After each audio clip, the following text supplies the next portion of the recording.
Este vídeo é uma produção derivada do projeto de pesquisa Gilberto Gil ao vivo na USP em 1973, Voz e Violão em Contexto.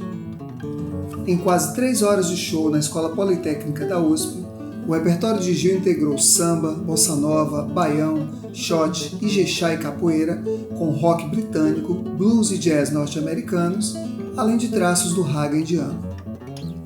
O evento foi organizado pelo movimento estudantil como um dos esforços para promover espaços de debate e denúncia contra a repressão do regime ditatorial vigente no Brasil desde 1964, que havia sido intensificado em 1968, com a instauração do Ato Institucional número 5. Eu sou Almir Cortes, sou professor do Instituto Vila Lobos da Unirio, onde venho trabalhando neste projeto com as turmas de análise da música popular 3. Tássio Ramos foi da turma de 2017 e desde então vem colaborando com a pesquisa. Felipe Silva cursou a matéria em 2019 e recentemente foi contemplado com bolsa de iniciação científica da Unirio para atuar no projeto. O show da USP em 73, realizado num período conturbado e de transformações em vários campos da sociedade, pode revelar detalhes da celebrada técnica de violão de Gilberto Gil, da sua performance, que articula de forma intrincada o canto e o acompanhamento, e da sua forma de apropriação de práticas musicais nacionais e transnacionais. Ao mesmo tempo, o evento evidencia a sintonia do artista com ideais da contracultura, nos mostra sua postura frente a questões cruciais para o período e também um pouco de sua relação com o mercado fonográfico e a indústria cultural de uma maneira geral.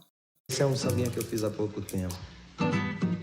Após viver em Londres entre 69 e 72, por conta da prisão seguida de exílio, Gilberto Gil retorna ao Brasil e inicia uma fase pós-tropicalista de sua carreira. No show da USP, em meio a algumas releituras, ele toca canções novas que haviam sido lançadas no ano anterior, no álbum Expresso 2222, e apresenta também músicas recém-compostas, como é o caso de Ladeira da Preguiça. A Ladeira da Preguiça o Gil fez para mim. Eu telefonei para ele e eu pedi para ele fazer uma música para mim. E ele fez essa. E, claro, eu gostei muito.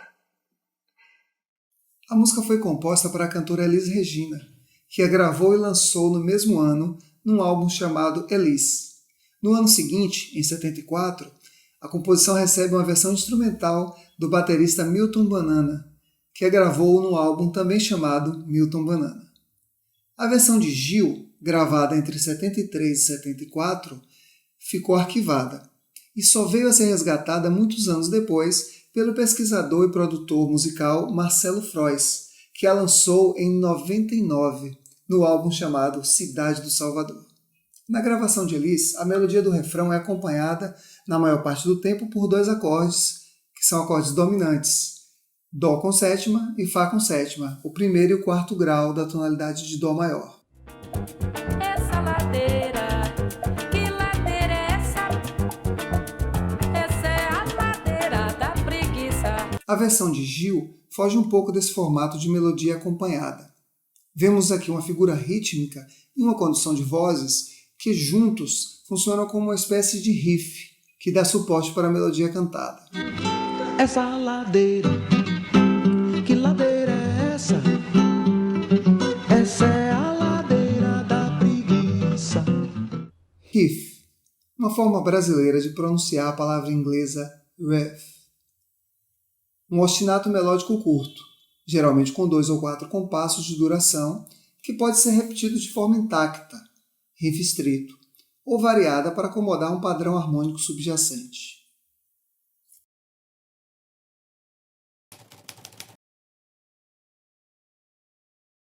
Há muito tempo que se diz que o baiano ginga para andar, e a desculpa vem de que Salvador tem muitas ladeiras. Essa frase, vinda do jornal do Estado de São Paulo, de uma edição de 1978, explica um pouco do que a música Ladeira da Preguiça de Gilberto Gil traz. Salvador é um dos lugares mais visitados por turistas no Brasil, não apenas por causa de sua música, sua arquitetura, suas paisagens, mas também por causa de seus residentes, os baianos. No artigo de Elisete Zanorense, A Banalização da Preguiça, que faz parte da sua tese O Mito da Preguiça Baiana, ela discorre sobre como algumas empresas de turismo se aproveitaram do estereótipo que é atribuído aos baianos, como por exemplo a de que baiano não trabalha, para passar uma imagem de que Salvador é um lugar tranquilo onde você pode ir para passar suas férias, relaxar e não pensar no trabalho. Porém, essa ideia de que baiano não trabalha acarreta sérios preconceitos, e durante a sua tese, Elisete tenta buscar a origem e por que isso, obviamente, não confere com a realidade. Elisete, que morou em Salvador nos anos 80, conta de uma festa que ela foi, onde frequentava a elite de Salvador, e ela ouviu um comentário dizendo que os empregados não trabalhavam ou que eram preguiçosos, o que foi um choque para ela, pois todos os empregados ali naquela festa eram negros e eram os únicos que ela via de fato trabalhando. Embora exista esse caráter pejorativo à preguiça baiana, existe também um caráter identitário que é atribuído a essa preguiça baiana que Gil descreve, por exemplo, no seu show em Campinas, quando diz: "A preguiça é uma especiaria que a Bahia serve em bandeja para todo o Brasil." A ladeira da preguiça, então, se apresenta justamente como um símbolo desse preconceito. Ela é uma ladeira real que se situa no centro de Salvador e ela leva esse nome pois na época colonial escravos subiam e desciam com mercadorias e por ser uma ladeira muito íngreme, costumavam reclamar. Então seus donos ou pessoas que passavam por ali os viam reclamando e chamavam de preguiçosos, daí o nome Ladeira da Preguiça. Ligando esse fato histórico com o que Elisete conta da festa que ela frequentou, é possível identificar um elemento em comum, que é o discurso do branco sobre o negro. Existe um domínio do discurso no que diz respeito a o que é atribuído e o que é levado como estereótipo ou preconceito até as futuras gerações. Até hoje, a ideia de que baiano é preguiçoso é difundida no senso comum. Quando você fala de samba e de jazz e você quer, de fato, valorizar uma origem comum afro-americana, também está lá, né? Então, tipo, ele também te permite esse tipo de vinculação, né? Porque originalmente, né, são estilos que foram associados a essas identidades, né, e que no processo de modernização, de transformação, abriu para virou outras coisas também, né? Mas você consegue revincular, né? Retrazer esse vínculo de novo, se você se apropria e conduz sonoramente a essa criação de laços, né? Mas, assim, é um tema, assim, que em qualquer música isso volta, né? Na verdade, assim, porque a identidade não está fixa, né? É o que ela provoca você fazer de novo. Você vai recriando esse sentido de negritude ou de qualquer coisa que seja. No artigo A Ladeira da Preguiça, o estereótipo histórico da preguiça dos negros, Wallace Rodrigues diz: a ladeira se coloca então como um marco físico significativo das representações dadas aos baianos, representações boas e ruins. Ou seja, a presença imaginária das memórias trazidas pela Ladeira da Preguiça dá força poética às representações do negro de hoje e de ontem. A desvalorização do trabalho do baiano e a cristalização de uma lembrança de maltrato são a própria figura da ladeira. Wallace então conclui seu artigo apontando como Gilberto Gil consegue, de forma perspicaz, apontar essas ironias e não deixar de lado esse passado colonial que essa ladeira tem, mas também conseguindo, com sagacidade, tratar desse assunto de uma forma leve.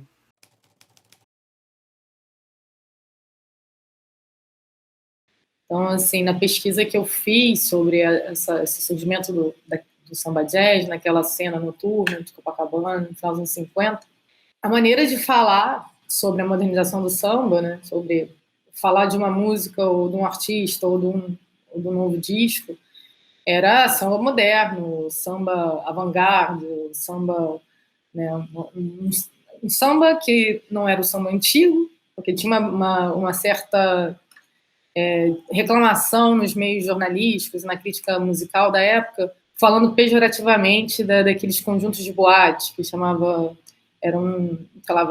tinha vários discos, né? Tipo Uma Noite no Arpégio, faziam fonograficamente um retrato sonoro de uma boate em Copacabana. Que essa música de boate, esse ecletismo, estava desvirtuando o samba, né? Você ouvia muitos boleros, você ouvia um samba tocado com escovinha, né? Um samba sem usar caixa, um samba sem usar bumbo, um samba assim, longe da batucada. Então era um tipo de discurso que tentava, por um lado, queria modernizar a música popular, mas por outro, não podia ser feito de qualquer maneira, né? Tinha determinados elementos estrangeiros que eram mais bem vistos ou mal vistos, né? O nome Samba Jazz, o primeiro registro que tem dele no jornal é de 61, na pesquisa que eu fiz no meu doutorado. E esse registro foi feito pelo Fux, né, que deu o nome Bossa Nova. Primeiro usou o nome Bossa Nova para descrever, né, a Silvinha Telles, o pessoal, o Menescal foram cantar lá no Hebraica, em 58, né, um show Bossa Nova. Ele também é o primeiro a usar o termo samba jazz para descrever um tipo de música, tá? Porque o pessoal às vezes usava assim samba jazz, mas aí era o samba ou jazz, era uma festa, era um evento onde tinha nessa época tinha muitos eventos amadores assim, de 50, 60 de música, né? Festivais universitários pequenos, festinhas, né?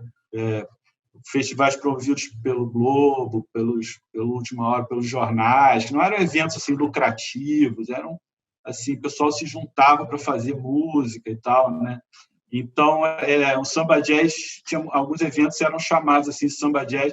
E aí quem usa mais esse nome é um crítico do Correio da Manhã, que é um francês chamado Robert Seleier, escreve uma série de artigos, pequena história do samba jazz, e se torna um militante do que ele chama de samba jazz, e esse vai ser um pessoal, aí vai ter o clube do jazz e bossa depois, é um pessoal que vai montando esse samba jazz instrumental, assim, e aí começa a decantar, digamos, o samba moderno. Como eu disse, né, a categoria samba jazz foi muito fortalecida com o relançamento dos álbuns de samba jazz em CD. A gravação, o cânone e a aura. Sabes que a importância da gravação para o processo de aprendizagem, transmissão e estudo da música popular é comparável àquela da partitura para a música de concerto. Numa oposição ideal, pode-se dizer que, ao invés de ser a base para o proceder da performance, a gravação contém a performance, que é a base para um novo proceder. Sabe-se também que, na música popular, as gravações que se tornaram referenciais o fizeram através de um processo de canonização que, por sua vez, guarda semelhanças com aquela seleção das obras que constituem a tradição da música de concerto. E, assim como ocorre nesta última esfera das práticas musicais, muitas das gravações canônicas são revestidas por uma aura que, ao singularizá-las, as destacam do fluxo infindável e ouvidável dos registros sonoros que compõem o múltiplo e fragmentado universo da música popular. E o próprio Gil vai gravar nesse mesmo período um arranjo que traz ainda mais variações. Na gravação de estúdio, presente no álbum Cidade do Salvador, feita entre 73 e 74, temos um arranjo bem diferente. Para analisar alguns trechos dessas duas versões, vamos adotar aqui algumas ideias elencadas no ensaio As Cores do Som, Estruturas Sonoras e Estética Afro-Brasileira, escrito no ano de 2000 pelo professor e pesquisador brasileiro Tiago de Oliveira Pinto. Pulsação elementar. São as unidades mínimas de tempo. No caso do samba, temos 16 unidades. Por exemplo,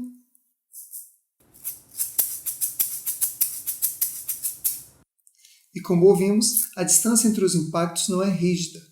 Há uma boa dose de flexibilidade e alguns sons são mais acentuados do que outros. Na notação ocidental, a forma mais usual e mais próxima de representar seriam as 16 semicolcheias.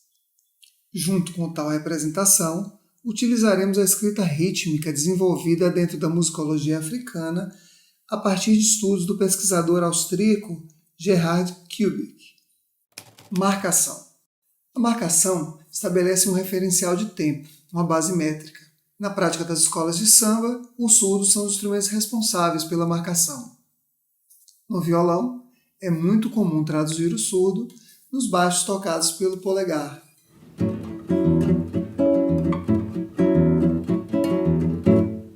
Vejamos uma ilustração da marcação em relação à pulsação elementar nas duas formas de escrita comentadas.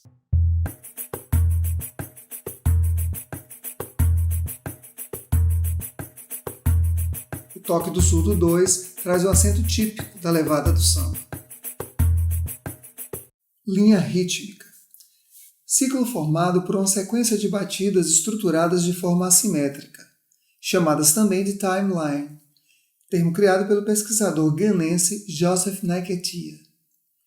A linha rítmica corresponde aos toques do candomblé, às claves da música cubana e também ao toque do tamborim no samba.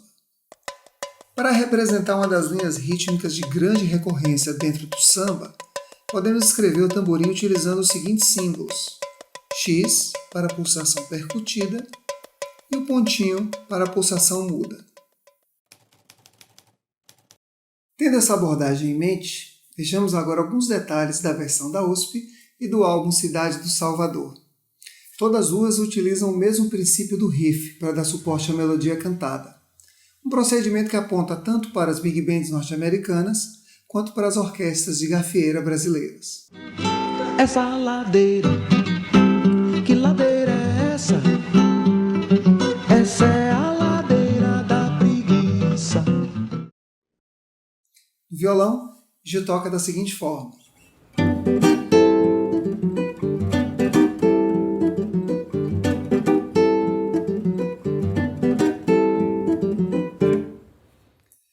Se retirarmos as notas que compõem os blocos e a linha do baixo, teremos apenas uma linha melódica principal que estrutura o riff, que é essa aqui.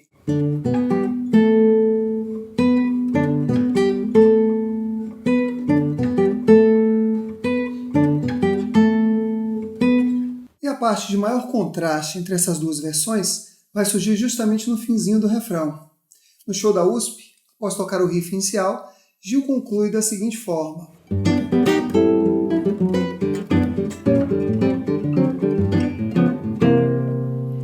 Ele desloca os blocos iniciais, jogando eles para a segunda pulsação. A marcação está aqui. E na sequência tem essa figura aqui, que é muito recorrente nas levadas de samba ao violão. Porém, tudo intercalado com cordas soltas. E já falaremos com mais detalhes sobre isso na parte dos elementos idiomáticos do violão. Então, a conclusão do refrão no show da USP completa fica assim. Concluindo aqui, nesse Dó com sétima, quarto grau dominante, formado aqui por 3 sons. 1, 3 e 7. Essa ladeira, que ladeira é essa? Essa é a ladeira da preguiça. Na versão do álbum Cidade do Salvador, após tocar o riff, Gil vai concluir da seguinte forma.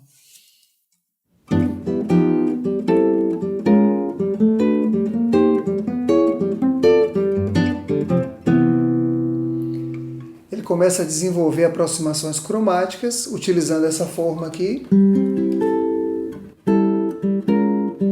Cordas soltas novamente. E conclui também no quarto grau, porém dessa vez com a sétima maior. Bom, gente, esse é o primeiro de uma série de vídeos que vamos fazer analisando músicas desse show na USP de 73 do Gil, onde a nossa análise vai abordar vários ângulos da música, como fizemos agora com Ladeira da Preguiça. Inclusive, não perca a segunda parte, onde falaremos do idiomatismo do violão do Gil na música Ladeira da Preguiça, entre outras coisas. Esperamos que tenham gostado, aprendido, tirado alguma coisa desse vídeo, e adoraríamos que vocês compartilhassem com um amigo curioso que quer saber um pouco mais sobre a nossa MPB, sobre esse show que tem uma importância não apenas no contexto histórico, mas também como o Gil está tocando, como o Gil está em um momento muito importante da carreira dele e como ele aborda a música de forma geral. Aqui embaixo na descrição vamos colocar as referências que usamos para gravar o vídeo, junto com as nossas redes sociais, para que vocês possam nos acompanhar quando formos gravar novos vídeos e também pequenos trechos que vamos soltar por lá também. Eu te espero no próximo vídeo e até mais.